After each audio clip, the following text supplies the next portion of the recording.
Halos isa sa bawat dalawang Pinoy ay overweight or obese.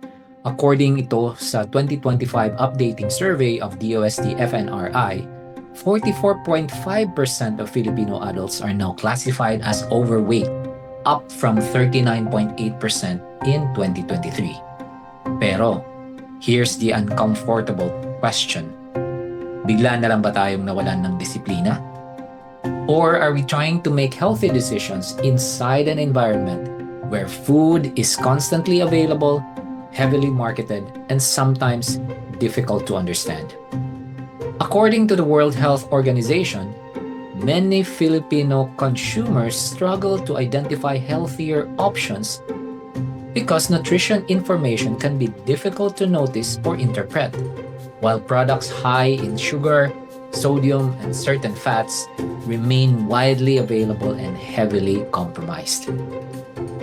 Kaya, today, hindi lang natin tatanungin ano ang healthy food, kundi ang mas malaking tanong is, healthy ba talaga ang pinipili natin? Or are our choices shaped before we even realize it?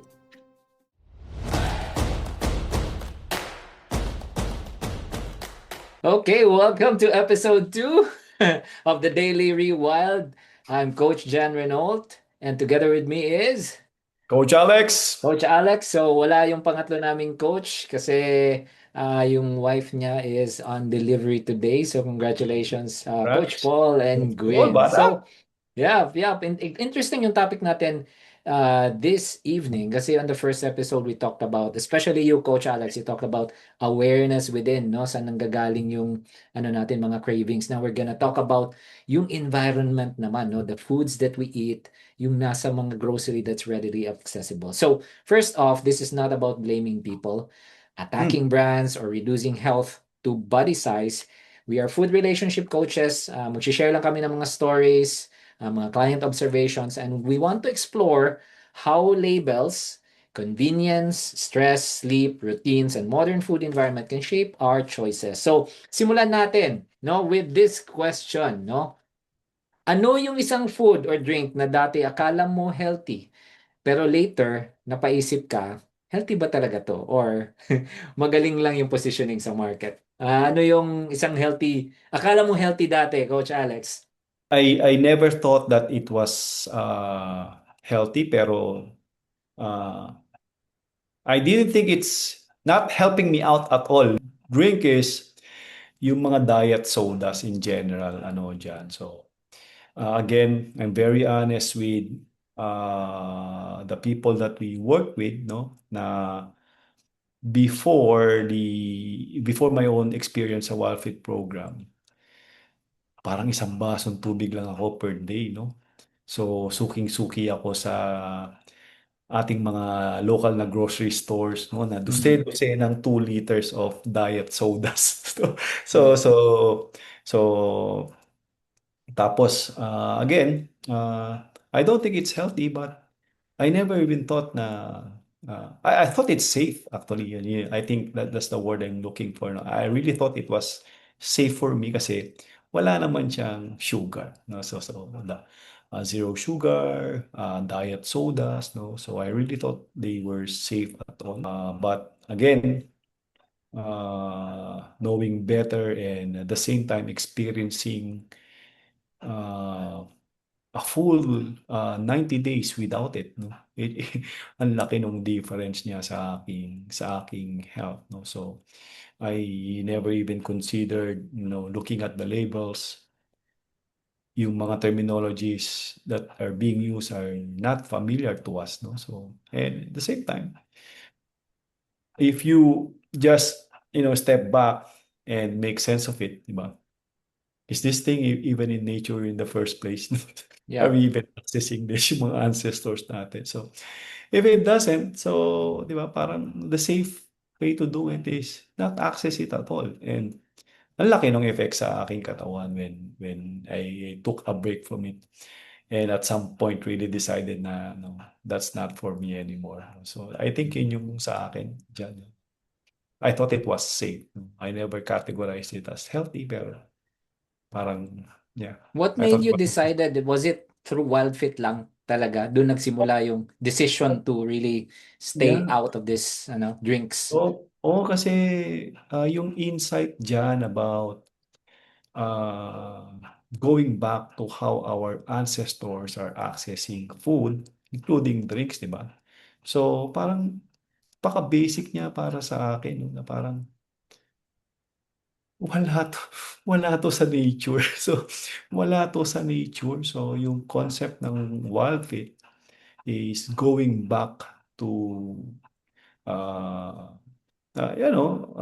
old habits, na ba? Old mindset and getting close to nature intended foods na ipapasok mo sa katawan. Diba? So, Yeah. again, maraming powerful na insights sa journey natin that will make you really rethink and look at things differently na, no? Mm. And siguro along with it Jan, as we continue to deep dive, no? Ano nga, no? Sige nga, subukan ko nga na ba talaga tong soda na to. Yung isa sa naging powerful na na visualize ko diyan with sodas is yung picture na katabi siya ng mga liquid rin na panglinis ng restroom. So, so, Mm-mm. so, so yung alam mo yun, yung Yeah, ganung yeah. picture, yung mental picture. So, and actually, we can share that picture kasi I try to do it actually, yung picture na yun, no. So, having yung a couple of sodas along with the section in the grocery store na kasama yung soda sa panlinis ng CR, di ba? So, and then, di ba, iinumin ko ba yan if it's categorized as Mm. such, di ba? Yung parang ganun pare. So kaya naging simple siya para sa akin na no, that's not for me anymore, di ba? O kung kanya nang pwede niyang gawin na panlinis, and it can take out rust here and there, di ba? Can take out stains here and there. Just try it, no? So, parang naging Have you simple. tried it? I actually tried it. Yeah, Pinaglinis ko ng pare. bowl. Oo, malakas siya. Tsaka, again, parang, basta nagbago na yung tingin ko sa kanya after that. Tsaka, again, I stick to like, clean, clear water, di ba? So, Yeah, sa akin din yung Coke Zero, inano ko din yan eh. Kasi at yeah. some point I did IF and keto and nakala ko, Coke Zero, hindi ka mag-kick out sa ketosis, di ba? Sikat din yan sa mga low Mm, carbers na okay lang Coke Zero. But still, the alternate aspartame has detrimental correct. damages to our body. But for me, yung ano siguro, yung akala ko healthy dati are juices, no? Juices na made from real fruit daw and Correct. may pulp pa. Di ba? Yung mga Yeah. oranges. Mm, But what people need to understand is pag ginawa mo kasing juice yung mga fruits, tinatanggal mo yung fiber. Right? yeah. And pag natanggal yung fiber, mas mataas yung palo ng insulin mo pag ininom mo siya. Tama. So, Correct. importante kasi yung fiber to at least regulate or tone down yung insulin Yeah. impact no sa katawan natin when we take it. And Correct. we talk about rewild is going really back to our natural rhythms, 'di ba? So, Right. kung fruit 'yan at kung juice 'yan, that's technically processed na, 'di ba? Correct. Correct. And y- fruits are meant to be eaten, no? Yung first talaga Oo na nga. part is ngunguyain mo talaga 'yun, 'di ba? Oo nga. Nandun Tama. yung kasama yung fiber and juice, right? Correct. Yeah. So ang dami nating realization. So, comparing ngayon, Coach Alex, no? Talking about ultra-processed foods. No? Mm. Ano yung itsura na ngayon ng grocery mo dati before WildFit tsaka grocery ngayon? Or do you still even go to supermarkets or sa palengke? Occasionally, yes, pero majority of the time sa palengke. So kasi again, uh, iba-iba yung kulay ng mga gulay, di ba? So eat the rainbow, yan, di ba? Pag-usapan Mm. natin yan, pare, di ba? Eat the rainbow is a very simple concept. Tapos So uh, Coach Alex, for the listeners na hindi familiar, What does eat the rainbow mean? So Oo can you nga pala, please yeah. elaborate? Yeah. Oo, so there's part of our learnings is, incorporating variety sa ating mga kinakain. And eating the rainbow means yung fruits and vegetables that has different colors, no? So maganda siya na unang-una maganda siya sa mata, it's very appealing to the eyes, di ba? Medyo Mm. gaganahan ka kumain. Tapos you actually capture yung variety rin ng mga nutrients, no? With vegetables and fruits that has different colors, di ba? So ayun, and then tama ka, when eating fruits, kainin natin yung fiber. No? You're gonna miss out kasi uh, juicing it is actually equivalent to having a soda, no? So kasi parang in-extract mo exactly yung sugar lang doon sa mga fruits, di ba? But that's, again.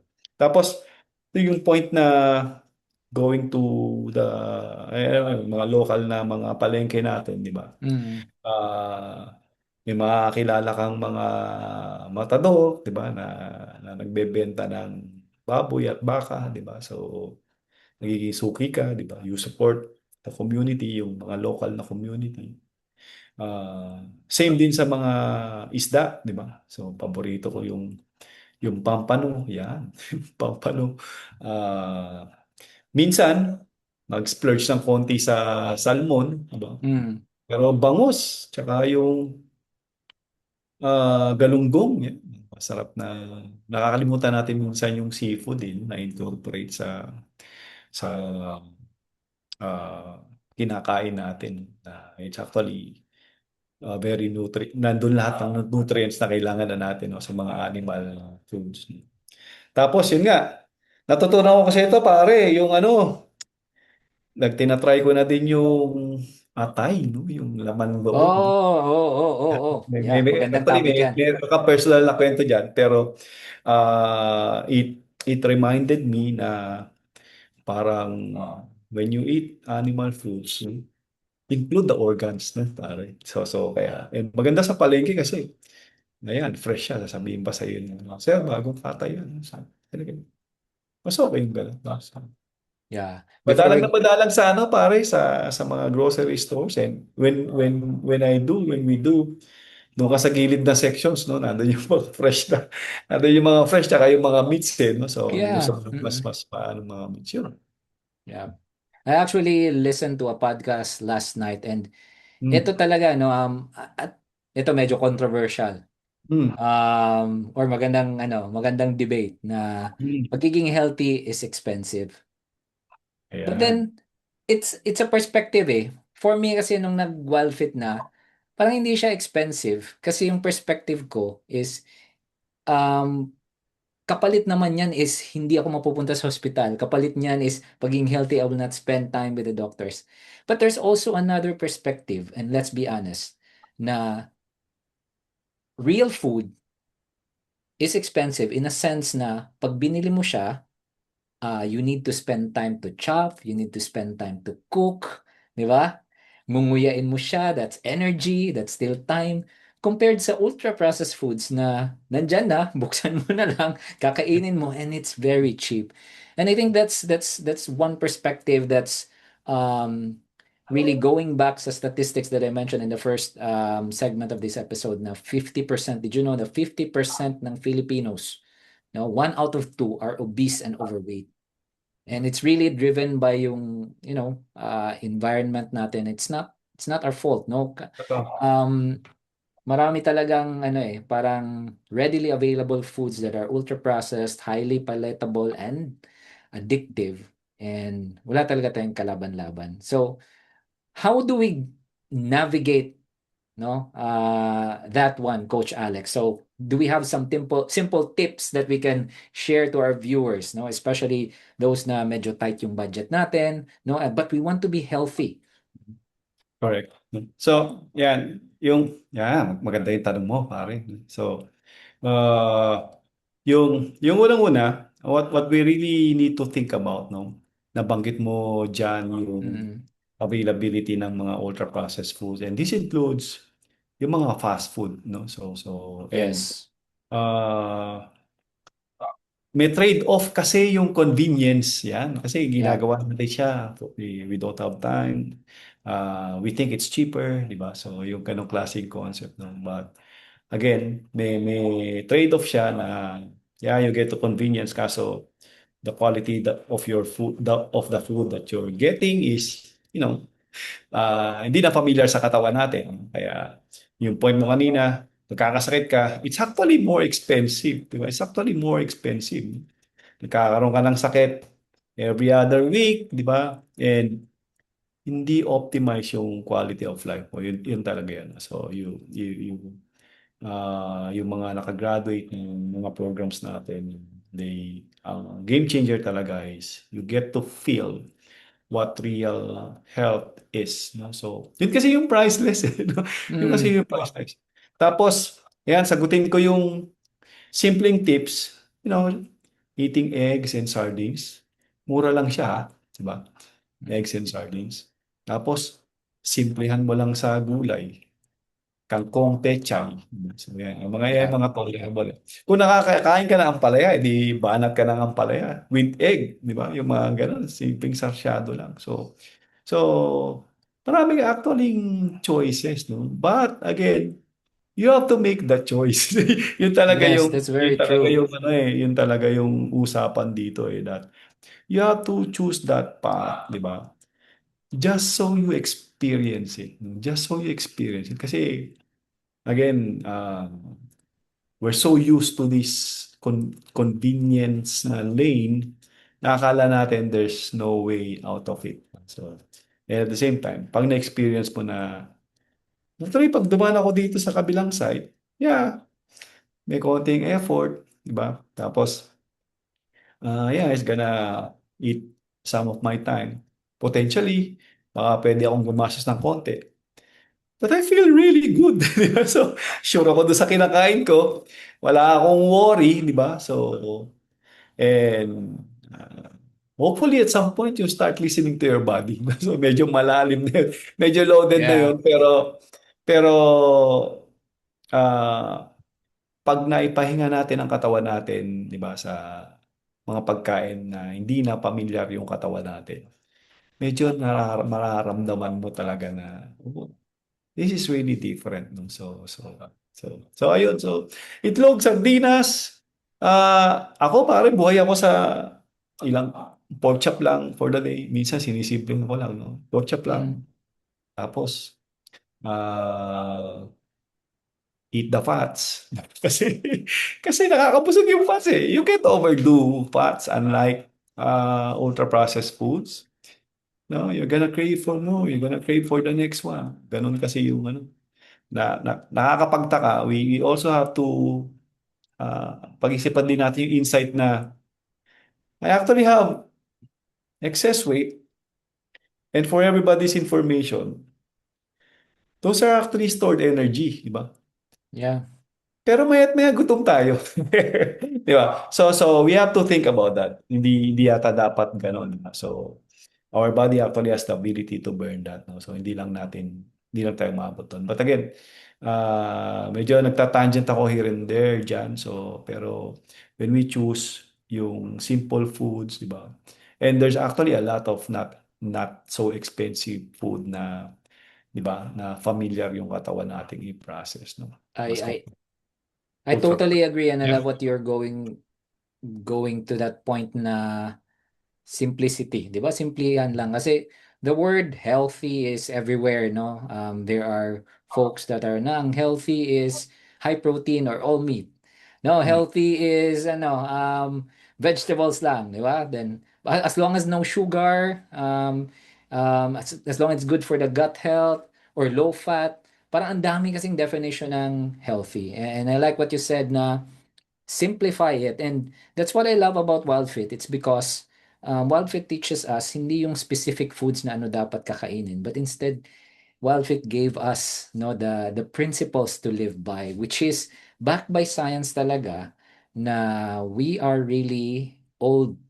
When we say old, our physiology, the way we digest food and the requirements that we need is the same as 2.5 million years ago.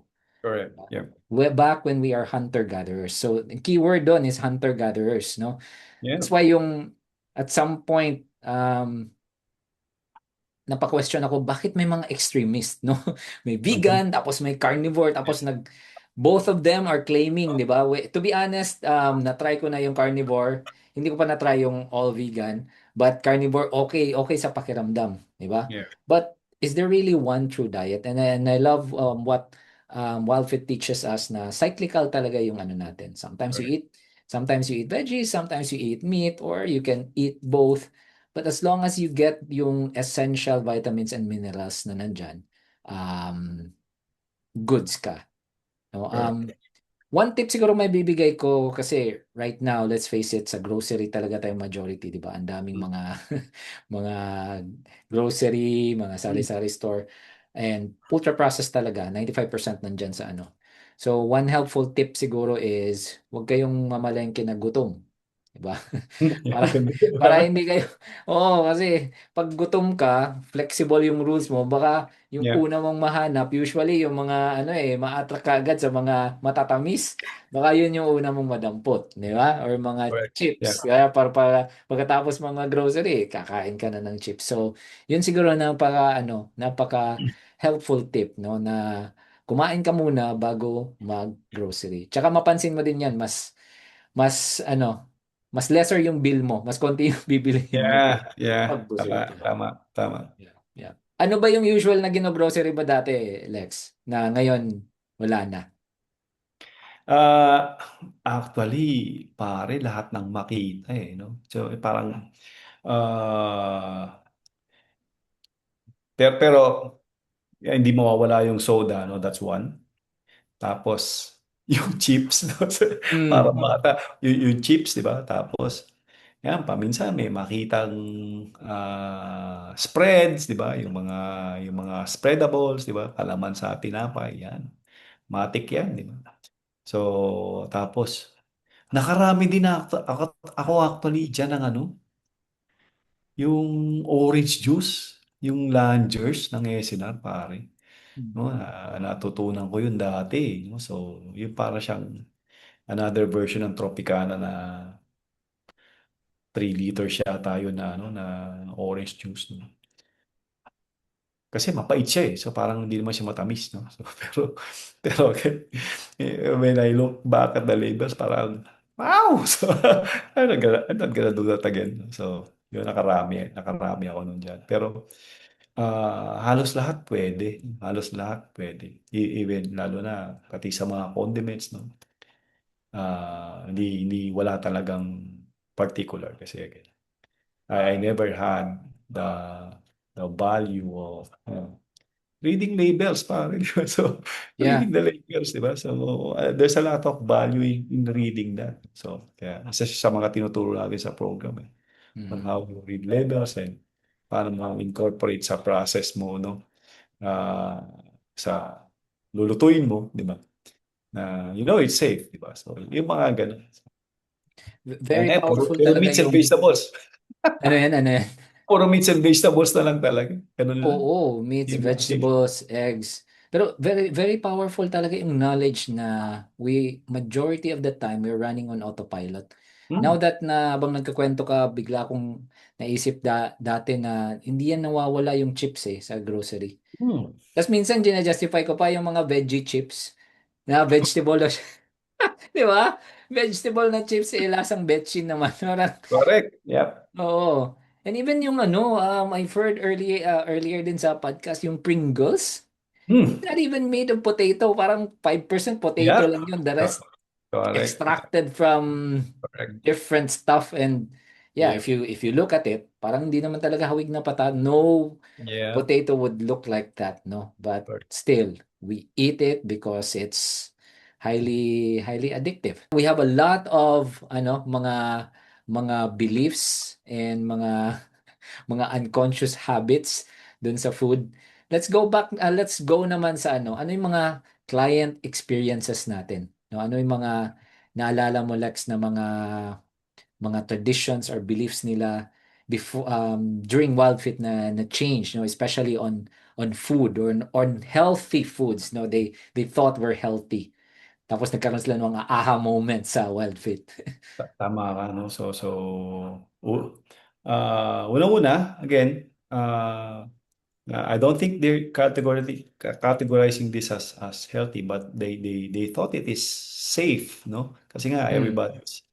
everybody's doing it, no? So, ayan, pare yung juicing, no? Maraming, Juicing, yeah.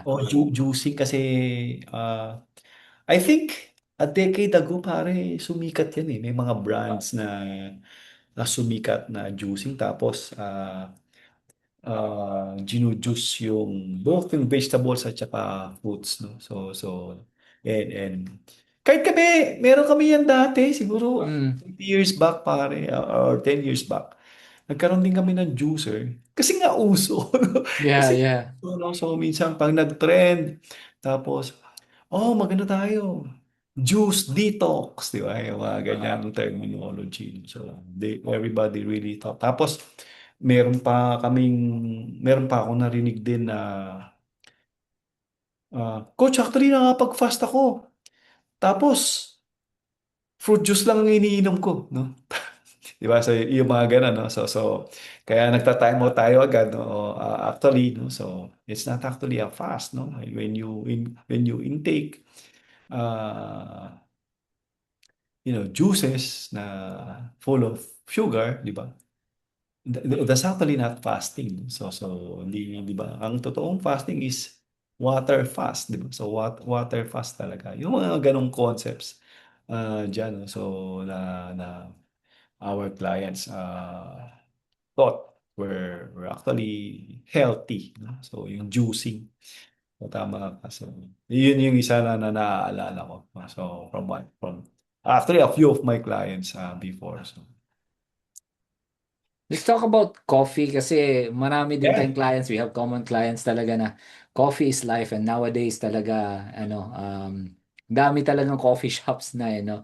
Yeah. And ang common talaga na misconception is that coffee gives you energy. Diba? Coffee gives you energy. Can you talk more about that, Coach Alex? And I'll give my insights as well. Masaya yan, ah. Yeah. So, unang-una, yung coffee, and everybody can research this, no?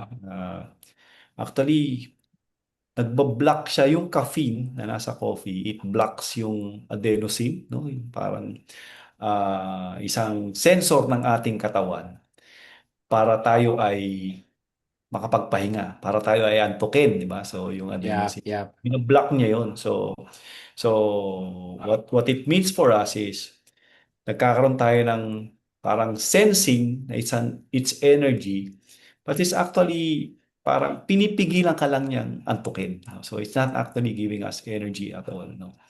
Pag pinag-usapan natin yung energy, ang dami natin pwede i-quote ng mga paborito nating hero sa health, talking about the mitochondria, no? Yun talaga yeah, yung powerhouse ng cell. Doon lang nanggagaling ang energy natin. Ang daming podcast that we can share. Para hindi tayo matatapos dito when we talk about the mitochondria. Pero ang isa sa, I think, paborito natin parehas dyan na libro is yung The Good Energy, no? Na doon lang talaga nanggagaling yung energy. You read that book, you'll find out na if we really start taking care of our mitochondria, doon lang manggagaling ang energy. Tapos, it's more and more going back to coffee, pare. Mahirap siyang tanggalin kasi caffeine is an addictive substance, no? So, mm, mm. we get dependency on it once you start consuming it, no? So, kaya ang hirap niyang tanggalin. Nagkakaroon ng, false na idea na no, don't take this away from me kasi 'di ba, this kickstarts my morning, 'di ba 'yon. So, tapos, it gives me energy. But, when we all step back and just think about it, 'di ba? So one, it's causing us dependency. It's not actually giving us energy at all. And nagiging part kasi siya ng habitual access natin sa mga Yeah, yeah, yeah. substances or food na yun talaga siya, no? I think in general, That's what it's all about, di ba? So, well, merong mga arguments, by the way, dyan, para lang hindi ma-left out na Mm. ginagawa naman nating bad guy yung coffee, no? Maraming advocates na nagdi-discuss din about yung mga antioxidants na binibigay Oh ng yeah, kape. I agree with that. So, Yung meron polyphenols naman na, ganun. yeah. I think what we're trying to point out here, John, is, food freedom is about saying both yes and no to any food, di ba? Including these substances. Kasi kapag ka nag-automatic na naman tayo, oops, it's a red flag, di ba? Parang, grabe to, hindi ko to matanggal ah. So that's a red flag, di ba? So we're not in control. So yun lang naman yung insight, I think, di ba, that the Yeah. program teaching us, di ba? Sige, John. Yeah, and you Diba? covered already the technical side, and at this Yeah. point I wanted to emphasize what you mentioned on the latter part na we drink coffee. Kami mga coaches, we drink coffee. We're not shutting down coffee, no? Correct. In fact, our position in coffee is a hack. Kung kailangan mo talaga ng that energy, block mo muna yung adenosine para hindi ka antukin. Maybe you are doing night shift or you're, Yeah. shifting ka, nurse ka, 'di ba? So then you need coffee, no? Ang key here kasi is that we are food relationship coaches and we stand for food freedom. Meaning when we drink coffee or even sweets, no, we eat sweets from time to time, but it's a conscious choice. Di ba? Mm. It's awareness, hindi yung kagaya dati na basta lang trip mo na inom ka and then pag mag-reflect ka sa gabi, bakit hindi ka nakatulog? Ay, naka-anim na cups pala ako. Di ba? Hindi mo namalayan. Di ba? Hindi mo namalayan. So maybe we'll give some tips to the audience more about coffee para at least meron silang improvement sa health. Yeah. Kasi at the end of the day, if you drink too much coffee, it has really Oo. impact naman talaga sa health mo. And Coach Jan, kahit iinom ako ng kape sa alas 10 ng gabi, makakatulog pa rin ako. Di ba? Yes, that is very true. Pero yung deep sleep mo will be affected. Alright? Hindi ka makapunta sa deep sleep and deep sleep kasi nandun nangyayari yung healing, nandun yung restoration. So mapapansin mo siya pagkagising mo, parang puyat ka pa rin. And then iisipin ng katawan mo, kulang lang ako sa kape. And then you will Yeah. be in that cycle. Di ba? Cycle. Tama. Okay. So, any tips, Coach Alex, on coffee before we move on to the next topic? Tama. So on point ka, pare, no? So, for me, yan, siyempre, mag-share tayo ng ating mga personal na mga habits din is, Mm. I take coffee uh, an hour and a half to a couple of hours after you wake up. So, yan. That's good. Slow mornings, yep. Mm. So para hindi nabibigla rin yung katawan natin, no? So, inom muna ng tubig, huwag unahin ng kape first thing in the morning, no? So, again, you can research that topic as well para sa mga nakikinig. And limited yung kung magdadalawang cups ka, no, limit it before lunchtime. So ano, mga before 11 a.m. kung if you feel like drinking another o kaya naaya ng tropa. So that should be your last uh, cup kasi nga when you go beyond noontime, makaka-apekto na siya ang resting state kasi nga Yeah, I also have that rule. Yeah, di ba? So, lunchtime lang. mm. Mm. So ganun yung mga best practices, I suppose. Mm.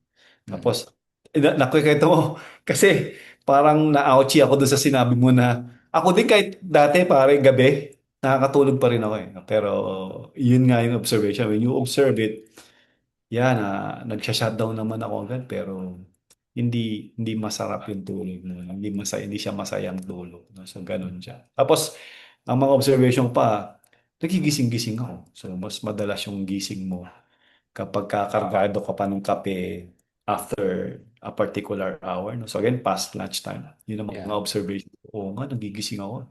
As compared dun sa tulog na pag shutdown mo ng 10, bang! Tag 30 na yung gising mo. Tapos ready ka na. Talagang ready ka kasi malalim yung tulong mo. So yun yung ano, yung difference. No? So, yeah.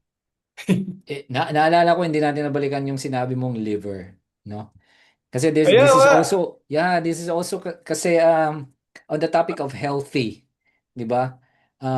there's this marketing strategy na they're labeling a lot of foods as superfoods. Mhm. Di ba? Parang chia seed is a superfood. Mm. Ano pa ba yung mga ano nila? Mga berries Kale. parang. Kale is a superfood. Di Yeah. ba? Kale is a superfood. And we all know lahat naman yan are food, no? But for me, kaya ako naalala yung superfood and liver because beef, lalo na beef liver, I think it's the most nutrient dense food kasi na ibig sabihin nun na majority ng mga minerals and vitamins na makukuha natin sa na kailangan ng katawan natin, makukuha natin sa beef liver, pound per pound, no? Compared sa other foods, no? Even eggs, mas mataas yung beef liver. Kaya, unfortunately, hindi lahat gusto yung liver. Oo nga, correct. Di Correct. ba? Tama. Tama. Hindi lahat gusto yung liver. So, may bibigay akong tip para sa mga iba na, ay, gusto ko talaga i-try yung liver pero ayoko ng lasa. So, pwede mong gawin is, eto na, nagawa ko na, pwede mong i-ano sa soup or bola-bola. I-mix mo yung liver sa bola-bola. So, Mhm. mahumas nun, di ba? Tama. So, Tama ka. Tama ka. pero ako, I prefer my liver, parang beef liver steak na pagkaluto. So, Mhm. saute lang with lots of onions and then calamansi Correct. sa dulo. So, ganun lang. Correct. Oo, Simple. pare. Parang Simple lang yung binistik, ano. no? Parang binistik, no? Ng Oo, kaunti. oo, Correct. parang ano, oo. Coach Alex, we've covered a lot, no? Meron pa tayong mga special segment about coffee and really the environment natin, no? It's shaping how we eat, yung mga marketing and labelings. So before we end, no, we want to impart naman mga simple tips para sa viewers natin on how to navigate yung ano natin, yung landscape ngayon that um, it's more expensive to go to healthier foods, and we know naman na we're not shutting down naman yung mga processed foods, but how can they, especially those financially challenged, how can they navigate this landscape that we are right now? Correct, no? So, yeah. Nabigat to. Loaded na loaded tong tanong na to, no? Pero, maganda yung, babalik ako dun sa binanggit mo kanina na parang evolution gap, ano, Jam, na, again, you mentioned, yung katawan natin are old, millions of years. Mm. Pero, yung iba baka, they can argue na, parang masyadong malayo yung 2 million years. So, just go back hundreds of years, di ba? So, existing ba yung mga fast foods? Existing ba tong sangkatutak na mga packaged foods, di ba? Kahit a couple of hundred years siguro dyan, di ba? Medyo mas simple siya na tingnan, no? So, just look at our history. Hindi ganun yung pagkain natin, di ba? So, even a couple of hundred of years ago, di ba? So, and again, ang layo nung gap nung how we are evolved as humans versus yung existing talaga na pagkain na hindi na familiar. So, my point being dyan kasi is it should make sense first to everybody, no? Kung paano sila pipili. Tapos, when it makes sense to you na, oo nga, no? So, just look around. Ito ba talaga yung pagkain na, na dapat sa katawan natin? Eh? So, and when you make a decision na, sige, I'll choose whole and processed foods, di ba? Then go to foods that are familiar to you and is affordable, di ba? So kasi Yeah.